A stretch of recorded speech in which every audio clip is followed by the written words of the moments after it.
नमस्कार मंडळी, हाय ना दुसऱ्या दिवसाचा व्हिडिओ शूट नाही केला मी आणि आज आपल्या गणपती बाप्पाचा भंडारा होता. तर आज स्वप्नीलने रिटर्न गेले अंकलेश्वरला. जायची इच्छा नव्हती पण गेले ते. मग ते गेल्यानंतर ना मग मी केसांची आयनिंग केली. मला सूट होते का केस स्ट्रेट, माझी स्ट्रेटनिंग.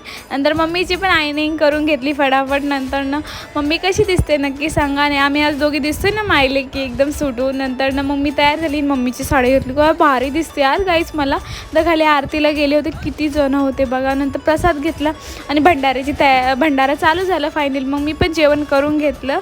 तर सगळे आत्या बित्या होते. नंतर ना मग मी पण वाढायला गेले होते. बाकी सगळे चेंज करून नंतर डान्स झाला, भंडारा संपला होता. नंतर न वेदांचा व्हिडिओ कॉल आला होता. त्याला यायची इच्छा होती पण काय करणार, नाही आला तो, त्याला सुट्टी नव्हते. नंतर ना आपल्या इथले आमदार आले होते घाटकोपरचे. मग बाप्पा किती सुंदर दिसत होते यार गाईचं. नंतर फोटो काढून घेतले आम्ही. नंतर ना असाच दिवस भेटू नेक्स्ट व्हिडिओत. बाई.